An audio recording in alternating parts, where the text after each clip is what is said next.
and he keeps him there. And he'd roll that duffel bag down, and so he'd get air, and that little kid, he wouldn't make no noise. Nobody knew he was he kept him in the Jeep. Unbelievable. All that time.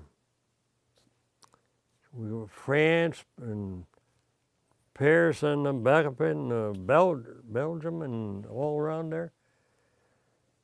When we got on the boat, he put him on his back and he carried him on and put him on the boat.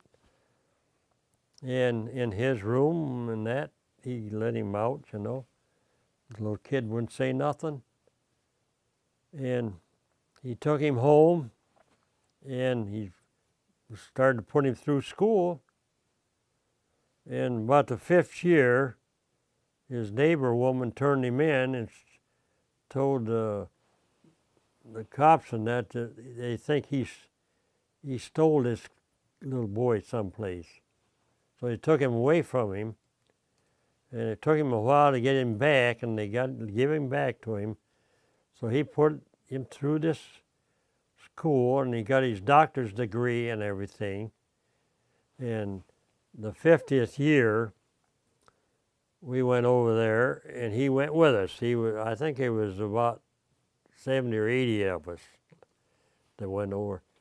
He was on the plane with us, and he got over there, and when somebody told each mayor of the town, we'll say the mayor, you know, about him, so they would get him to be the main speaker. And that just went every day and every day and every day. And of course, he was a good speaker. He had a doctor's degree. I mean, he was really good. Did he speak French? He spoke French, German, and English. Yeah. Wow. And he was French? Yeah, little French boy. How old was he when he found him? He's about 4 years old, I think he said, when he found him. Wow. He went through the Battle of the Bulge?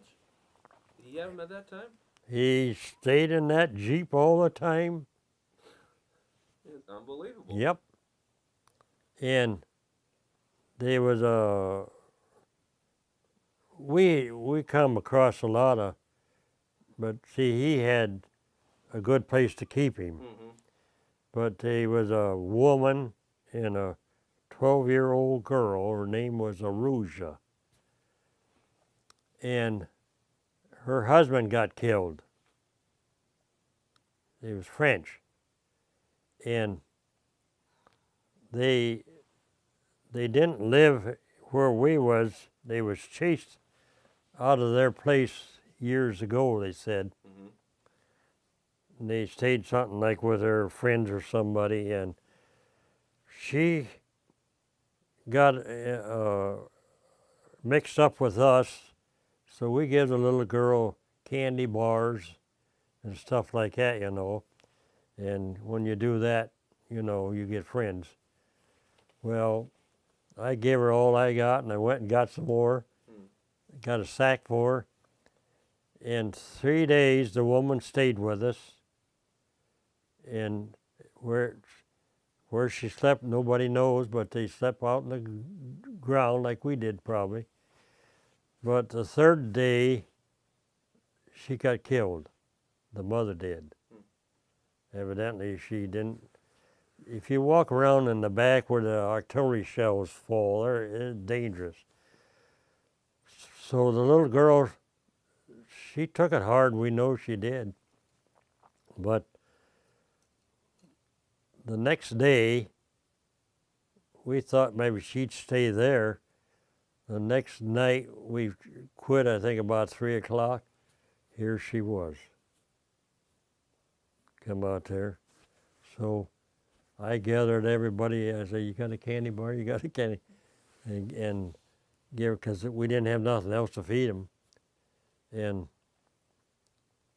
when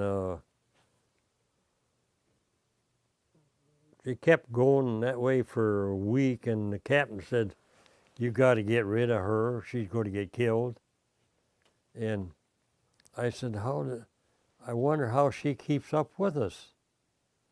Well, we got telling that to one of the truck drivers that drove the trucks with the supplies in, and they said they seen that little girl get out from underneath the truck where the dual wheels are. There was a piece of metal that goes like this, you know. She got up under there when the trucks, before they started moving, and that way she got up to the next place where the trucks was. Wow. And finally, about a week or so, the captain says, we got to get her out in the back. Mm-hmm.